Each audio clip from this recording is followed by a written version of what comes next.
So you know what's interesting? Last week, Kath, we spent a fair bit of time reflecting on our marriage and sharing some stories and reflecting on sort of what works in a marriage, what hasn't, things like that. And that Uh, helped me to remember that I had recently done a what's it called, an ICF training, and it was all about yes. reflective living. So if you're listening, ICF, it's Al and I Oh both yeah. belong to the International Coaching Federation. We both love working in the coaching space. And so Mm. they offer training on a regular basis to help keep us updated. Yeah. So, yeah. And so, okay. So reflections, what were they saying, Al? Or reflective practice? Yeah. What were Reflect they saying? self, it was talking about self-reflection. And one of the and everyone listening knows I'm not a details person, so I'm just sort of going back and summarizing things in my head. But it was something along the lines of a Harvard business school had done some research, and Yeah. they said that people who are like leaders specifically who have a reflective practice, they are 23% more, well, it's not the word successful, but I don't know how they worded it. I should have looked at it. Are better leaders. Okay. 23% moving forward Improvement. upwards, improvement in their way of leading. And I thought 23%, that's pretty significant. So then I did go back and look at what they were meaning by reflective practice, because I mean, you and I both know in this space, like it could be, what did I do well? What did I do wrong? You could ask all Yeah. the boring kind of questions, right? But it's interesting when I hear you share, like for me, a practice of something takes, again, it's been intentional. You know, Oh, if you want yeah. to practice something, it's a decision. Yes. You decide that this is what you're going to practice. And Yeah. like, I think if, you know, thinking back, reflecting, how well have I done Mm. self-reflection? And I think prior to my coach training, I didn't realize how much time I spent thinking about life, so like Mm. in that space of thinking, but how toxic it was Yeah. and how often I wouldn't call it reflection, I'd call it rumination. That's what it was. Like I was a That's, pro at ruminating. yes. And so what's the difference, I suppose? Because look, we're going to be in our heads, let's face it. That's what we It's do, life, isn't it? Mm. So if we're not ruminating and rather what we're doing is reflecting, yeah, share a bit Mm. more with us. Like, what does that even mean? I love that you painted that picture of us ruminating, and I can just see, if I was to see a picture of the brain and just these arrows going round and round and round and round and round and potentially spiraling downwards. Um, Absolutely. whereas reflective, like it's looking back and learning. It's learning from what we have experienced. And so for some people, that's journaling. I don't know. Actually, I do know this about you. You're very similar to me in this way, Kath. We start journaling, do all this stuff, and then we forget about it and don't do it for months down the track. Or I've got so many journals all around the house, Yeah. and they are often very helpful in those seasons too. So sometimes it's Yes. seasonal. So reflective, it's a way of to reflect back and take home some lessons to then implement moving forward. I Rumination love is just that. going around and around and around, and because life's so busy, right? How often do we Mm. just put on the TV, watch the news, scroll through Instagram, have all of these thoughts that just sort of go around and around and around, but we actually make nothing of them. Yeah. There's no learning there. There's no And learning. look, and I think, that if you're listening, we're not saying that's bad or wrong. And No. there's certainly a time. I mean, I get to the end of some days where I just think, gosh, I don't actually have, it feels like I don't have energy left to Yeah, reflect, to learn something. exactly And right. so that I don't get lost in rumination, the easiest thing to do is to go and watch a episode of something Yeah. on TV.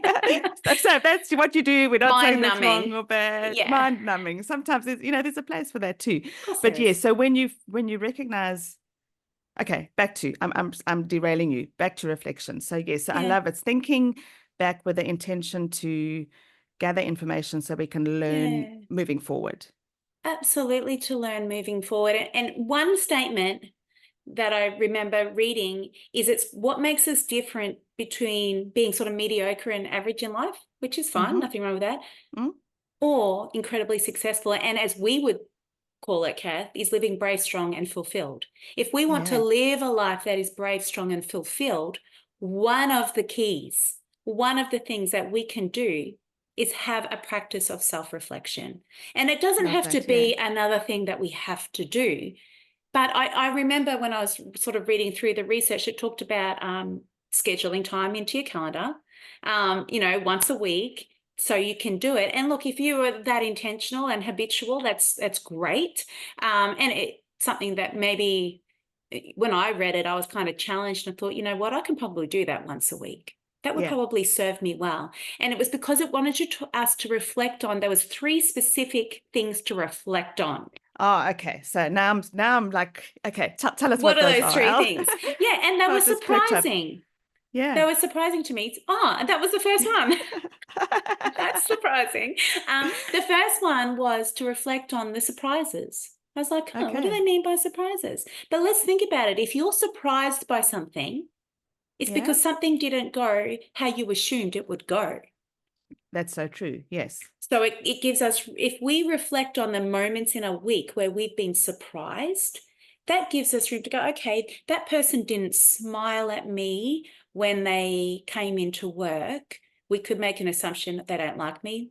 There's something Yeah. going on in our relationship or whatever. Or we could be surprised by, oh, they didn't smile. I wonder, like it could, not to be nosy, but Yes. that thought just came to my mind Well, then. it's more about I wonder what What about else that is going on? surprised me.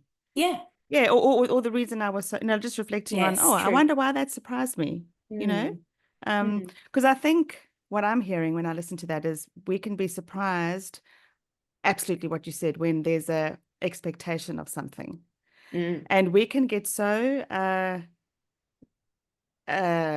what's the word? Like single focused or Yeah. just Narrow-minded. narrow mind. There we go, narrow-minded around our expectations. Mm, And I think the practice of reflecting on things that did surprise us mm. helps us to widen that lens, doesn't it? Yeah. And so we Beautiful. start realizing, oh, okay, so perhaps, yeah, but there's usually another reason around somebody's reaction or response to something, isn't there? Yeah, and you can think about that in our intimate sort of close relationships. You can think about it in the workplace. Think Mm, about if we're striving to do something and it doesn't work out, we can be surprised. We could put all of our eggs into one basket and go, "Wow, this is going to be amazing," and then be surprised when it wasn't. There's lots yeah, to learn from that yes, space. So that was the first one. The second one was our failings or our mistakes. And I mean, that's a no-brainer, right? To learn yeah. from the things that just didn't work, where we fell short or made a mistake in something. So this is really interesting. So if I'm thinking about the times in my past where it felt like something was a failure, Yeah, I mean, gosh, Al, for me, that's like a recipe for rumination. of course it is. I mean, I can go straight into ruminating for all the reasons and woe is me, and I'm Hmm. so like You can beat rejected. yourself And up. so absolutely, which is a downward spiral for sure. Yeah. So how does it look different to reflect on failures Mm. rather than to ruminate? Like, what's the difference? Yeah, so the difference is, okay, well, what went wrong? It's not Okay. bringing to it the bias that we have. It's not Mm-hmm. bringing to it the feelings, the emotion. It is specifically looking back at something that went wrong. What happened? And Yeah. but the moment we bring our emotion and we bring in the beating up ourselves over it, we're not going to necessarily learn. The Oh, moment we we take start it so to, personally. Hey, we when we take it do. personally. Yeah. And then you can't see it clearly. And I know, Yeah. and sometimes you need to look back on it, have a greater space of time between when you look back on it. My husband is very much likes to look back on things kind of straight away. I need a moment to process it so I don't bring Yeah. to the table my feelings and emotions. Um, but yeah, there's so much to learn from where we've done something wrong, where we've written an email and the tone wasn't right, but we didn't realize it until there's backlash down the track and we go, what went wrong? We can look at it and try and defend ourselves, or we can just look at it and go, okay, I understand. Oh, I can yeah, see now, now I can and as you see. say, so next time, Yeah. I might not make the same Yeah, you'll be mindful mistake, of or yeah, ABC. And yeah. then the third one, so it was surprise, failing, our failure and mistakes. And the third one was frustrations. So Oh to gosh. reflect on, the last week, what got us frustrated? And the reason why they speak about that is because that often correlates with our goals, our plans to move forward. And it shows us potentially the barriers, the things that are in the way that can sort of hijack us from our goal and where we're going. And if we sit in our frustration and don't learn anything, then we might not be able to have breakthrough to where we want to Yeah, go. yeah. As I'm hearing you, I'm remembering a time back where I can't remember the exact details of it, but I remember being in a season of frustration. Like it Okay. just felt to me like there was just so much that was frustrating. And I remember saying to somebody, and as I say, I can't remember the details, but it was probably poor Greg. Greg, sorry, throwing you under the. I probably said like Greg frustrates me, or but I said so and so makes me frustrated. Mm. Okay, that was the language. And then I was listening to Graham Cook on a Mm-hmm. podcast, and I heard him say, what if you recognize that nobody else Mm. has the power to frustrate you? And I'm like, what? I don't know. Like, of course they do. Like, and just realizing that, and he was like saying, kind of like saying, that's rubbish. So and so, they can't frustrate you. It's you that's frustrating yourself, or you Mm. allowing yourself to be frustrated by XYZ. Mm. And it really gave me so much to think about. And I was like, Mm. oh, and at first I was digging my heels and going, I don't believe that. No, no. Mm-hmm. But when I really unpacked it and I kind of sat loosely with it and I thought, okay, let me just try this on for a minute. What if that's Mm. true, what he's saying? What Mm. if other people can't frustrate me? What if it's me that's choosing to be frustrated? And it was amazing. Like Yeah, the right. difference, like Yeah. blinkers kind of fell off to a degree. Yeah. And I mean, things didn't change overnight for sure, No, of but course it it doesn't. really gave me fresh insight to this whole thing of frustrating. And I love what you're saying, it because there's a different way of looking at it. Like a different lens is, okay, so I'm feeling frustrated. What's Mm. going on? What Absolutely. for? Yeah. Um, if I no longer want to be frustrated, like what What could I needs to do? happen? What needs to happen? Yeah. And What sometimes we don't like action? the answer to that. No. It's much easier to sit in that space. Often it doesn't feel good still, but it's easy to sit in that space of being frustrated, particularly by another person or a Yeah, situation, because in our flesh, it's kind of, it feels okay because we're almost entitled to feel like that in that exactly. moment. Yes. Yeah. Yeah. And then we share it with our friends. And, when it is a loving friend that just wants to, we share it with our friends because we want our friends to go, yeah, absolutely. I can Yeah. understand and I get you. And yes, that's so frustrating. And they kind of agree with us, Yeah. We don't really which want is, them to turn around and yeah. say, well, what can you learn from this frustration, Al? And that's why having a coach can sometimes be so helpful because Yeah. we want our girlfriends to be there for us and to like have Yeah. empathy. Of And as a course. coach we have empathy, but as a coach we also are like, okay, so, and it is quite confronting. It's like, okay, so what do you want to do about it? Do you want to Yeah. stay frustrated, or Yeah. what can you learn or what can you do differently? Yeah. And sometimes it is that whole, sometimes we do just need space. Yeah. It's that distance thing, like take a big step back. Yeah. In the coaching space, we often talk about imagining yourself like floating above and Mm. looking at the situation from the top, or, Mm-hmm. the camera lens and like taking a wide angle shot, big step back. And what else can Yeah. you see? What else are you Yeah. noticing? Um, which can be so helpful.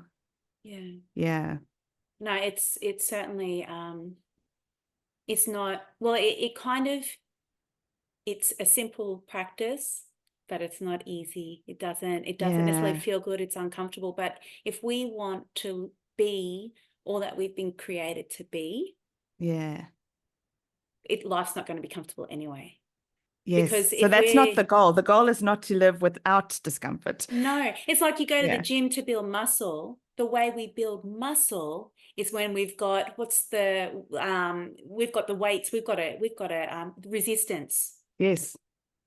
So the way we Which is often build, uncomfortable. it's Yeah. very uncomfortable. It sometimes physically hurts. It's shaky. But the more you do it, the more you can lift, the more Yeah. reps you can do. And that's the same with us in our life. The more resistance we have, which I remember saying to my dad on a phone call that one time, I'm like, I'm already strong enough, Dad. And he's like, well, clearly not. And I didn't want to hear it at the time, but it kind of made me chuckle too, because we do know that any resistance that we have in life, we got a choice. We can Yes. choose to go have the resistance and build muscle, mental muscle, emotional strength, or we can become frustrated and sit in that space as well. Yeah. And I know I Yeah. don't want to be in that space for too long, any So longer I than love this. necessary. So if you're listening, so what I'm taking away from this, Al, which is so useful, is so okay, so if I'm recognizing that I spend time in, oh, I'm such a failure, or I'm so frustrated, or I can't believe they said that, the surprise Yes. factor. This gives me some tools and some insight into how can I turn that around? Mm, It's a bit like, okay, so I need to build muscle. So what do I need to do? Okay, so the action is I go to the gym and I do a mm. workout. So the action steps to take is I could have a go at this reflective Yeah, practice, whatever that needs to look like for me, that's exactly right. and ask those three questions, not to ruminate more about what's No. going on, but to learn Yeah. And and to so ask we can, myself, yeah, yeah, ask ourselves those questions so that we can be the best versions of ourselves, so that we yeah, can then bring what we've learned to the next week. yeah, I know for me, so I'm going to pop in for our members for this week's podcast. I'm going to pop in sort of like a sheet that has some of what the ICF training showed us, yeah, combined with the fantastic, business Harvard, what they were talking about, the three factors of surprise, failure, and frustration, fantastic, and put yeah, that together if anyone chooses to. So my takeaway from this is I I have a lot of self-reflective practice. mm-hmm. Where I feel I could do better is actually to not write it down all the time, because goodness me, but to write little points down, because it's when we write it down, we can start to see a pattern. Because often Yeah, I forget there's a pattern, or I don't realize, or it takes me longer than it possibly should have had it been noted and recorded. There's something yeah. about, for me, physically writing it down and seeing it and going, oh, Al, you went through this last week, the week before, and the week before. Okay, there's a What's pattern going on? here. Yeah. Let's sort this. But you don't necessarily notice it very easily when it's just thoughts, because thoughts are Yes. there all of the time. Yeah. And you mentioned it before. That's beautiful. Uh, the part of joining alongside a coach. That's where it was Yes. helpful for me. It continues to be helpful for me when you and I have our conversations, either on Yeah. air or off, because we sort of can say, okay, well, what else? That lens. What else Yeah. is there? Or What what's else is there? missing? What's missing from that picture? Love that. It's Yeah. sometimes what's not there. So if you're listening, Ali, Mm. you mentioned our membership. So Yes. we do have a space. We'd love to invite you into our membership. If you're new here, what even is that? It's a space where you can come and join us. Each month there'll be group coaching where we have these kinds of conversations, and you would come with your challenge or Mm. topic that you'd like to talk about. And yeah, with within the group, we Yeah. unpack them, and Yeah. Alan, I coach you through. And sometimes it's just being a part of that group and hearing someone else Mm. bring their challenge and listening to the coaching around that can help us to Yeah. grow. Because really, a lot of the times, the things we bring to coaching are the things that impact all of us. It's not Yeah. just a individual challenge. It's No. it's us, Part of the human everyone. race, the Yeah, human yeah. endeavor. Yeah. So yes, if you'd like more resources, then Mm. yeah, will be a button below wherever you're listening this in the show Yeah. notes, whether it's on podcast or YouTube, Yeah. in our socials, there'll be a button for you to join our membership. We'd love to have you Yeah. there. Absolutely. It's that place where you can begin that coaching journey. If you've never had coaching before, it's a great place to start, right? Yeah. I've been part of group coaching, and and at first I probably didn't share a whole lot of what was going on with me, but goodness me, I learned a whole lot from what other people were talking about. And it Absolutely. just stirred this hunger to go, okay, there's lots to learn and I want to be in Yeah. this space. So yeah, we invite you in, and there'll be notes from today's conversation, the Yeah. reflective practice. I'll pop in there so that if this is something that's inspired you to go, you know what, I could do a little bit more, I could be a bit more intentional with my reflective practice, then I'll pop a little template there for you to use or not. That's entirely up to you. But if it's helpful, then it's a gift to you. Thanks, Alan. Thanks for sharing your learnings. I really took a lot away from that. Yeah, So nice chatting. I can't wait have to a do it great all week. again next week. Chat to you then. Bless you. Bye.